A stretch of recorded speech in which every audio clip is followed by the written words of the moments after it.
기도드리겠습니다.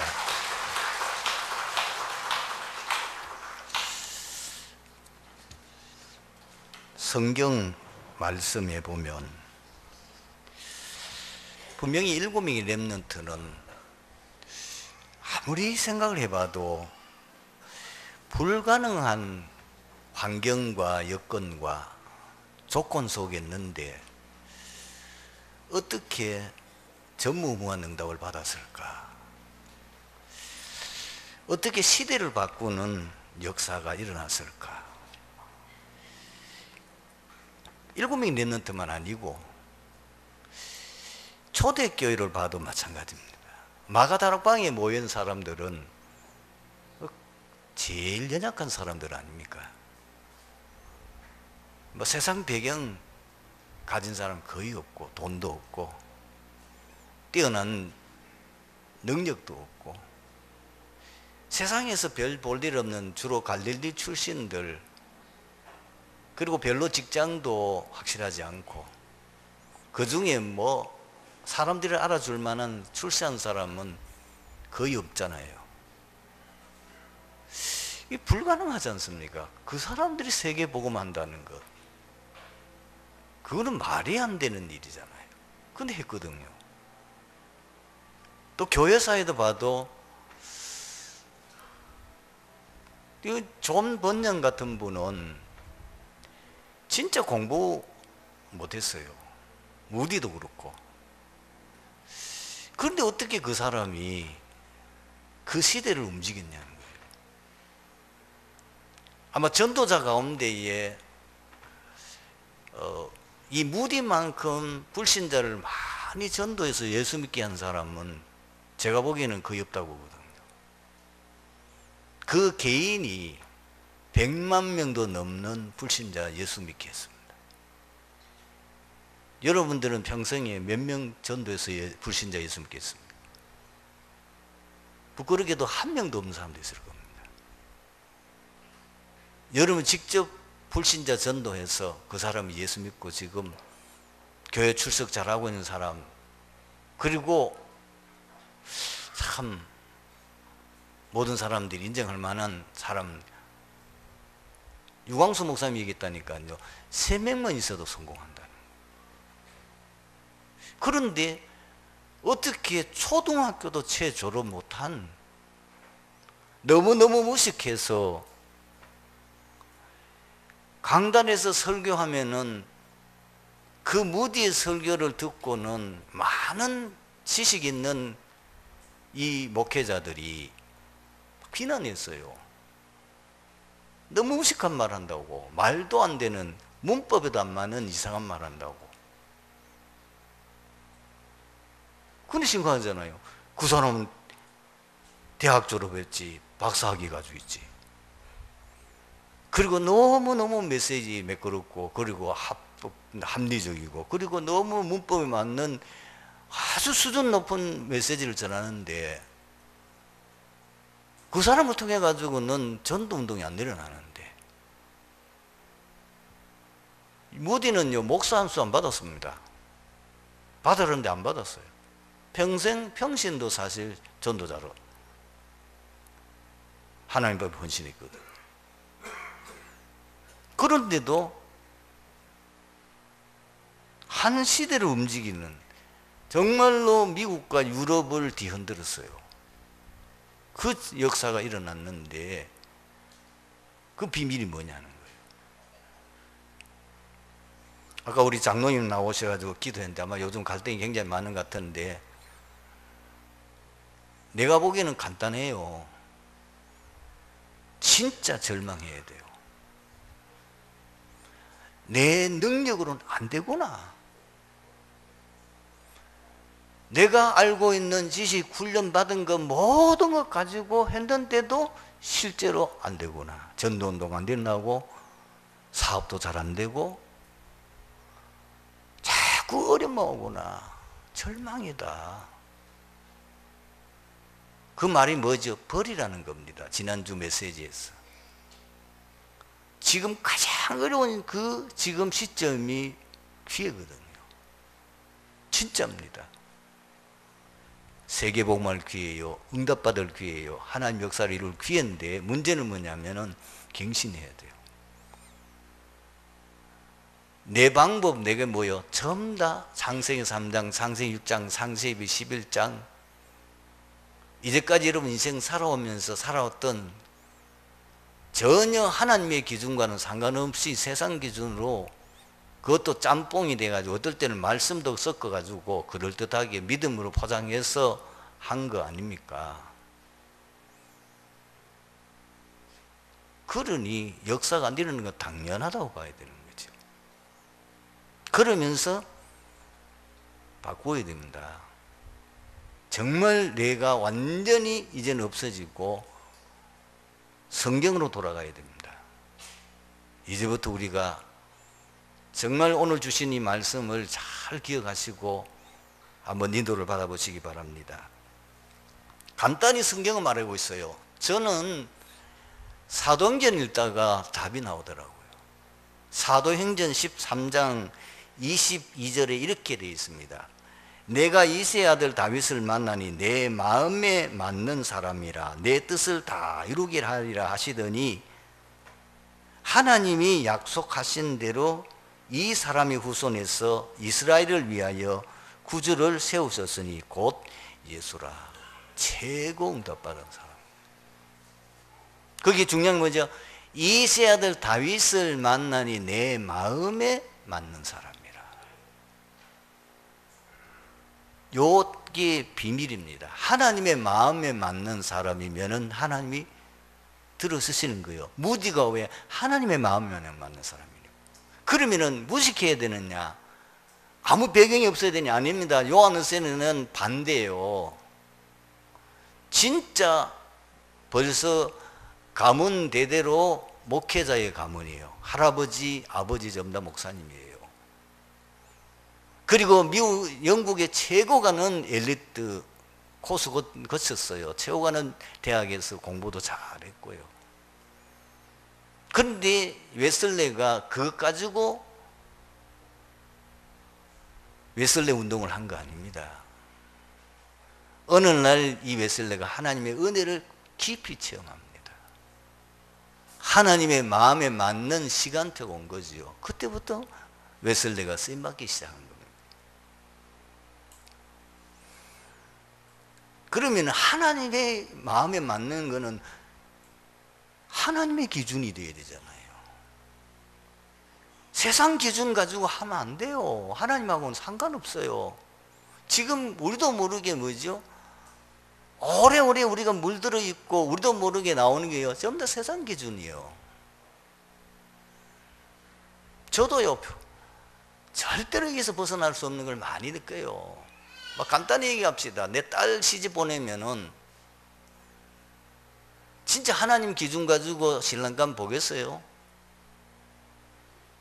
강단에서 메시지 하면서 막상 보면은 세상 기준 나도 모르게 나온다니까요. 나도 모르게 그래 돼 있어요. 내가 지금 기준이 그래 돼 있다니까요. 먼 미래를 보고 그게 아니고 지금 상태를 보니까 밥도 못 먹는 남자, 직업도 뚜렷하고 없어.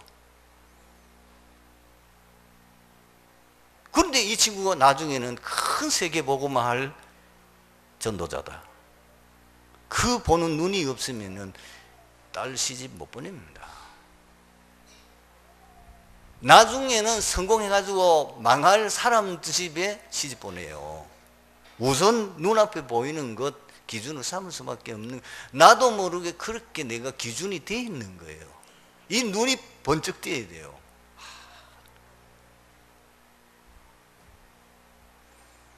그러니까 뭐예요? 하나님 기준이 뭐죠? 오직 그리스도, 오직 하나님의 나라, 오직 성령 충만, 오직 기도예요. 다른 거 없어요. 그리고 두 번째는 뭐냐? 예수님이 제자들을 왜 부르셨어요? 함께 있기 위함이요. 예수님께서 제자들에게 마지막 약속한 게 뭐죠? 마태복음 28장 20절 볼지도 내가 세상 끝날까지 너희와 항상 함께 있으리라. 그게 하나님의 바람이요 하나님의 마음에 맞는 사람이에요. 다윗은 어릴 때부터 하나님과 함께하는 비밀을 가진 자잖아요.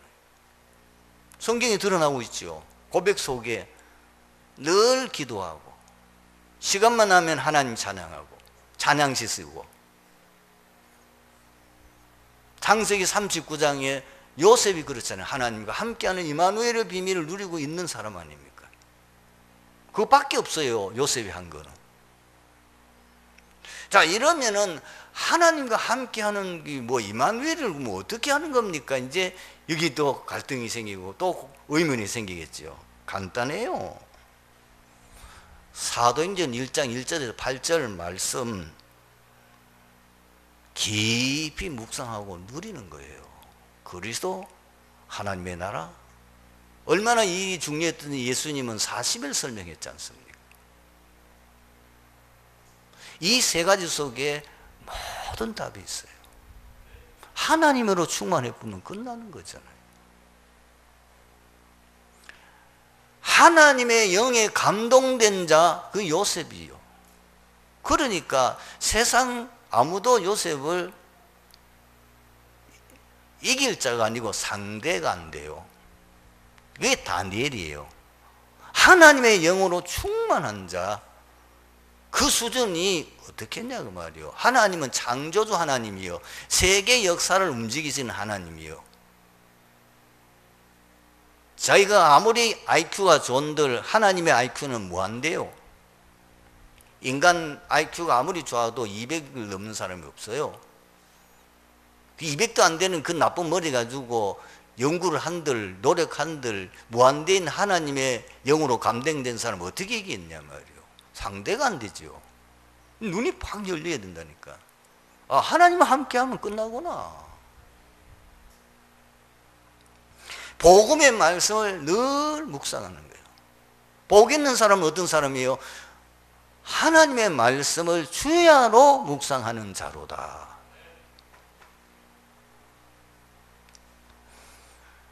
여러분, 성령 충만. 기도 제목 필요 없어요. 성령 충만. 영력, 지력, 체력, 경제력, 인력 있으면 끝나는 거잖아요.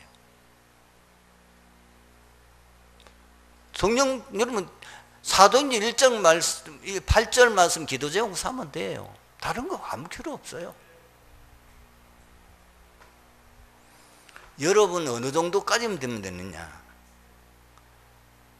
이 시간이 가장 행복해야 돼요. 여러분 뭐 할 때 행복합니까?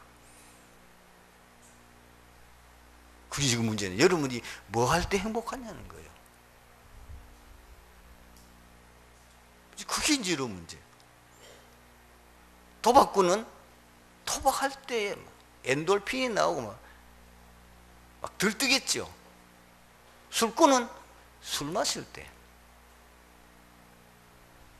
일하다가 이제 일 마치고 한 잔 걸칠 생각하면 막 엔돌핀이 나오고 막 행복이 겨우지.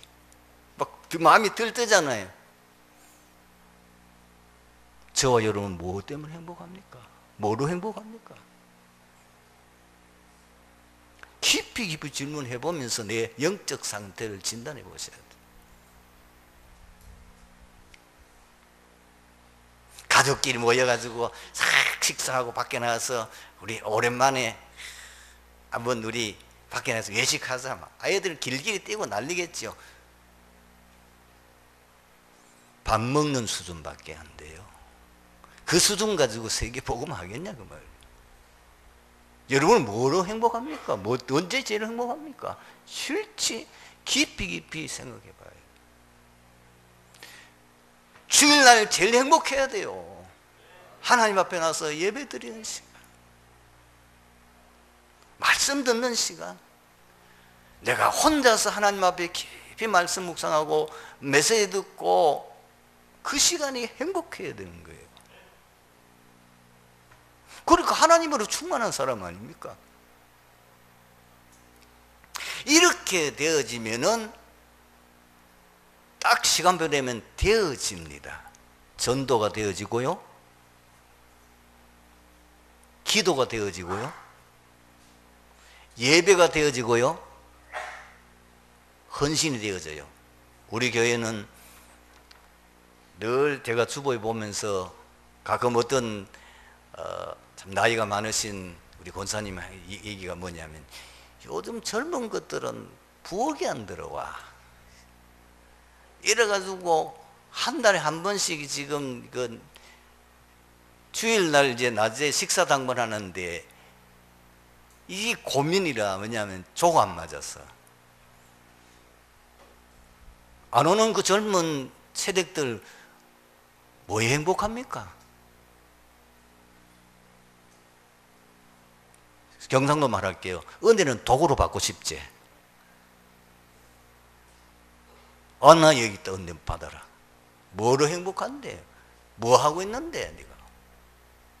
스마트폰하고 그걸 막 행복해 끼워가지고 TV에서 재단 쌓을 때는 그리 좋아하는데 바꿔야 됩니다. 여러분들이 현장 갈 때 행복해야 돼요. 진짜입니다. 기도하고 깊은 말씀 묵상할 때에 너무너무 말씀 묵상하다가 메시지 듣다가 감동이 되가 막 감격이 눈물이 나고 이래야 될 거 아니에요. 그래야 주의 일 하는 게 기쁜 거요. 사업하는 분, 이때부터 사업이 되어지는 거예요. 사업이 되어져야 됩니다. 내가 하려고 막 몸부림치는 게 아니고 저절로 되어져야 돼요. 왜 되어집니까? 하나님 배후에서 축복하시니까.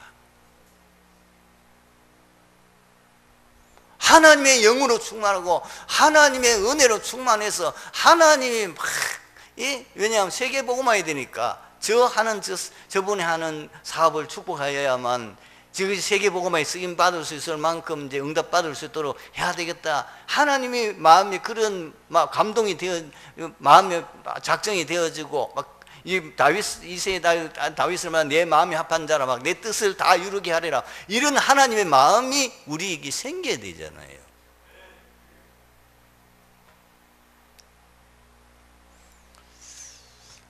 나무 두 그루가 길가에서 다 심겨졌어요. 한쪽 나무는 내가 길가에 심겨서 많은 사람들이 오고 가지. 내가 가서 빨리 노력해서 잘하고 잎도 무성하고 열매도 많이 맺어요. 그러면 사람들이 지나가면서 나를 보고 막 칭찬하고 그리고 나를 보고 막 이렇게 좋아할 거 아니냐. 열심히 했어요. 이 나무는 열심히 했다니까요. 이래가지고 옆에 있는 나무하고 비교가 될 정도로 잎도 무성하고 그 열매도 많이 맺혀요. 그러니까 막 지나가는 사람들 다 칭찬하는 거예요. 저 나무는 정말 참 좋은 나무다. 그러면서 비교하게 옆에 있는 나무 보고 이게 뭐냐. 옆에 있는 나무는 비교가 될 정도로 이 나무는 부실한 거예요. 잎도 무성하지도 않고 열매도 별로 없고. 이 나무는 더 신나는 겁니다. 모든 사람들이 길 지나가는 모든 사람들이 막 칭찬하고 막 이러니까 다 신이 났어. 열심히 했어요. 열심히 막 노력해가지고 더 큰 나무가 돼요.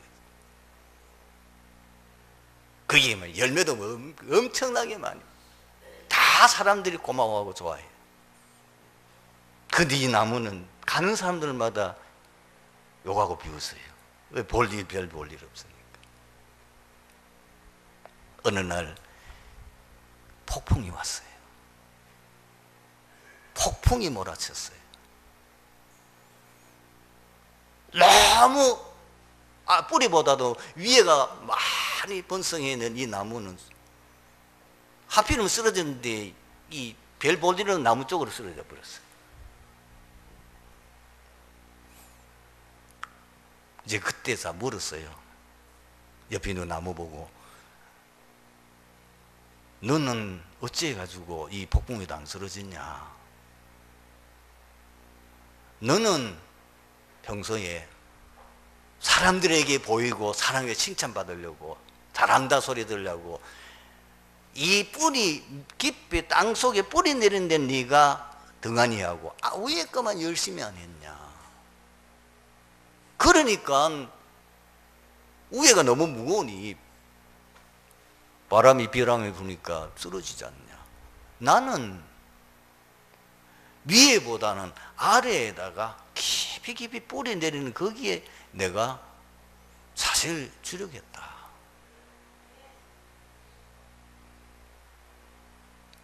여러분, 누가 지혜로운 사람입니까? 여러분, 먼저 본질적인 변화가 일어나야 합니다. 12가지 문제 그 저주 복음으로 깊이 깊이 뿌려내서 뽑아내버려야 돼요. 그 뽑혀나가버려야 돼요. 저는 제 인생을 살면서 복음 깨닫고 너무 좋아하고 했는데 우리 가문의 저주가 내 자녀에게 내려와 있더라니까요. 말해도 여러분 아시겠죠? 이게 가문의 저주가 간단하지 않아요. 여러분이 중직자들 자녀를 내가 보면은 딱 눈에 보이잖아요. 아, 그 문에 와 있구나. 여러분이 이 본질적인 변화가 쉽지 않습니다. 이거는 깊이 깊이 뿌리 내려야 됩니다. 그래서 하나님 나라 성령 충만으로 깊이 깊이 뿌리 내려야 돼요. 완전히 뽑혀 나가야 돼요. 안 그러면 그 자식의 자식 넘으면 또 가요. 그 자식의 자식 넘으면 또 내려가요. 간단한 부분이 아니에요. 전도자 우리 목사님 자녀 손자 문제가 와가지고 지금 이런저런 소문이 또 도는데 별 수 없어요. 그게 간단하지 않아요. 가문의 저주가요. 깊이 깊이 뿌리 내려야 돼요. 복음으로. 정말입니다, 여러분. 그 다음에 두 번째가 뭐냐면 내 내적 변화가 일어나게 됩니다. 이제 이 내적 변화는 크게 표가 안 납니다. 그러나 얼굴 색깔이 다릅니다. 계속 그러면 여러분들이 누가 봐도 변했다고 할 만큼 저 친구 영적 문제 많았는데 이상하게 요즘 영적 문제 없어졌어. 그러면서 제가 강단에 서서 메시지 하는 거 들어보면 요즘 목사님 메시지가 많이 좀 달라진 것 같다. 그게 정상이에요. 왜 그렇죠? 복음이 내리니까. 이렇게 내리니까. 여러분도 메시지, 이제 말이 달라지고요. 삶이 달라지는 거예요. 그때부터 세 번째 보이는 열매가 나오는 겁니다. 순서를 잘 보셔야 돼요. 여러분이 눈에 보일 증거가 나타날 정도가 되면은 많은 세월이 흘러야 돼요. 그게 정상이에요. 우선 막 눈에 보이는 거. 어느 날 바벨탑 무너져요. 오늘 본문 보십시다. 야고보서 3장에 보면은 말의 실수가 미치는 영향이 상상을 초월할 만큼 심각함을 경고하고 있죠. 혀는 곧 불이요 불의 세계라. 혀는 우리 지체 중에 온 몸을 더럽히고 삶의 수레바퀴를 불살라니 그 사르는 것이 지옥불에서 나느니라. 얼마나 독한 말을 합니다. 이게 말이. 그러면서 혀는 능히 길들일 사람이 없나니 쉬지 않냐는 악이요 죽이는 독이 가득한 것이라 라고 말씀하고 있습니다.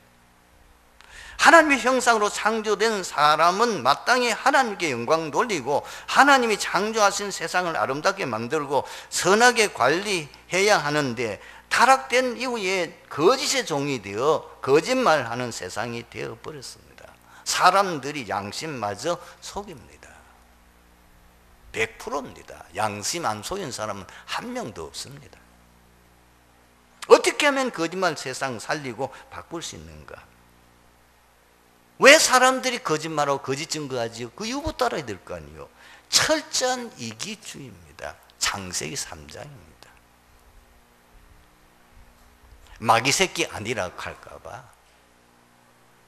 사단에게 속은 이후로 타락된 인간은 철두철미하게 창세기 3장 이기주의자. 이게 제가 느끼는 부분이 뭐냐면, 차라리 공부를 많이 못하고 그리고 굉장히 문명이 발달되지 않을 때는 오히려 이 부분이 적어요. 공부 많이 하고 머리 잘 돌아가는 사람일수록 더 악해요. 더 이기적이에요. 머리가 잘 돌아가니까 딱 계산부터 먼저 해봐요.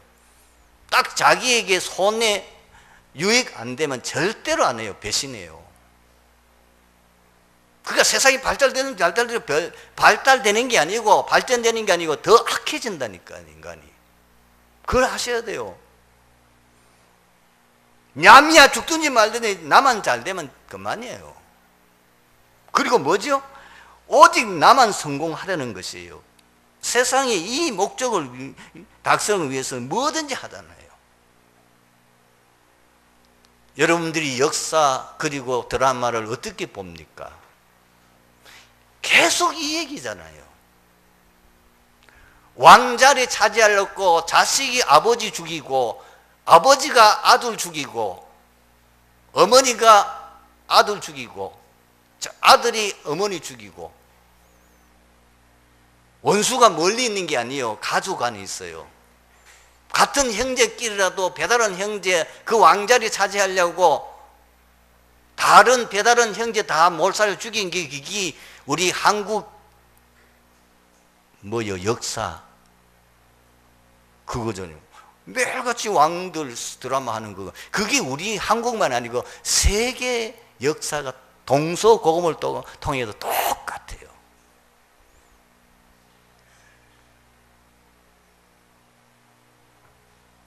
남이 잘된, 두 번째는 남이 잘된 게 시기심 때문이에요. 질투심 때문에. 그래서 가인이 아벨 죽이는 거예요. 하나님께서 가인의 제사를 안 받고 아벨의 제사, 동생의 제사를 받으니까 얼굴이 벌개졌다고 성경은 기록하고 있어요. 이 안색이 변함이 어쩜 있냐. 벌써 그때 얘 동생 죽이고 마음이지. 결국은 그 실천은 하나님 경고했는데도 하잖아요. 창세기 37장 거기 나오는 요셉이 왜 노예로 팔려갑니까? 시기심 때문이잖아요. 그 때문에 형들이 늘 불평하고, 그것 때문에 늘 요셉을 미워했고, 드디어 요셉이 꿈을 꾸고 난 후에는 거기에 18절에서 20절 보세요. 뭐라고 그들이 지금 요셉이 저 멀리 아버지 심부름하기 위해서 오고 있는데 그 형들이 모여서 하는 얘기가 뭐예요? 꿈쟁이 온다. 저거 잡아 구덩이에 던져 죽여버리면 꿈이 이루어지냐 우리 한번 보자. 얼마나 악한 일이에요. 이게 인간의 본성입니다. 그리고 심각한 영적 문제 때문인 경우도 있어요. 특별한 이유도 없이 목적도 없이 체질적으로 습관적으로 거짓말하는 사람이 있어요. 얼굴 색깔 안 변하고요, 거짓말을 참말같이 하는 사람이 있더라니까요. 그것도 자기 유익되는 것도 아닌데 이건 완전히 사단에게 잡힌 거죠. 자, 두 번째로 많은 사람들의 노력으로도 이것이 근절되지 않고 점점 심각해지는 이 원인은 거짓말의 근원이 따로 있기 때문이에요. 성경은 밝혔습니다. 요한복음 8장 44절. 너희는 너희 아비 마귀에게서 났으니 너희 아비의 욕심대로 너희도 행하고자 하느니라. 그는 처음부터 살인한 자요 진리가 그 속에 없으므로 진리에서 서지 못하고 거짓말을 할 때마다 제 것으로 나느니 그는 거짓말쟁이요 거짓의 아비가 되었습니다. 아시잖아요. 이 악한 사단은 원래 천사였는데 교만해져가 지가 하나님같이 되려고 하다가 결국은 쫓겨나게 돼요. 그래서 이것이 어느 정도 힘을 가지고 있냐. 에베소 6장 12절에 보니까 통치자들과 권세들과 세상 통치자들 권세에 힘 있는 사람들 그 배후에 점점 사단이 역사하고 있다는 걸 보여주고 있잖아요. 그리고 이 세상의 어둠의 주관자들, 이 땅의 모든 일어난 타락된 것, 그리고 이 어둠의 세상의 주관자들은 하늘에 있는 종교, 이상한 무슨 것들, 처음 더 영적인 그 흐름이 여기서 온단 말이에요. 그리고 이것이 뭐예요? 세상 문화를 주도해요. 뭐죠? 무속, 점술, 우상숭배. 그 배후에서 엄청 사단이 역사하는 거예요. 심지어 세상 지식도 뭐라고 하면 바울이 고백했다니까. 그 당시에 지성인이요, 최고의 지성인 바울이 고백한 거, 골로새서 2장 8절에 철학과 헛된 속임수에 너희가 속지 마라. 그것은 다 세상의 초등학문에 불과하다. 그 속에서 난 것이 아니다. 여러분, 제대로 하셔야 됩니다. 세상은 사단이 지배하고 있고요, 세상 진리는 굉장히 과학적이고 합리적인 것 같은데 거짓입니다. 그는 참이 아닙니다. 속지 말아야 됩니다. 그 내가 고백한 게 아니고 바울이 고백한 거예요. 지금 어떻게 속입니까? 네가 하나님같이 될 수 있다. 지금도 그렇습니다. 네가 뭐든지 할 수 있다 하면 된다. 아주 하나님 없이도 잘 살 수 있다. 하나님 없이도 성공할 수 있다. 그 메시지를 지금도 세상 메시지가 이거잖아요. 불신자들. 사단은 세상 신이요, 임금이요. 그런데 목적이 뭐죠? 인간을 멸망시키러 왔습니다. 똑바로 알고 제대로 알아야 됩니다. 그러면 이 구경을 잘 지킬 수 있는 방법은 무엇입니까? 그럼 답이 간단하잖아요. 왜 거짓 세상이 됩니까? 왜 거짓으로 인해서 온 땅에 지금 재앙을 당하게 됩니까? 그 배후에 전부 사단이 있단 말이에요. 그 사단의 세력을 꺾을 수 있는 것은 복음밖에 없어요. 하나님의 아들이 나타나시면 마귀의 일을 멸하라 하심이라. 아라가 되는 게 아니요, 우리가 또 당해요. 그래서 복음이 우리 속에 각인 뿌리 체질돼야 된다고 말입니다. 복음만이 근본 문제의 유일한 해결책이에요. 그리고 뭐냐, 철저하게 하나님 말씀 따라 살아가야 됩니다. 왜 그러냐, 이 세상에 있는 진리 가운데에 진짜 영원한 불변 진리는 하나님 말씀밖에 없습니다. 여러분, 공부한 사람들이나 살아보면 모든 세상 진리가 상대적이지 절대적이 아니라는 것을 알잖아요.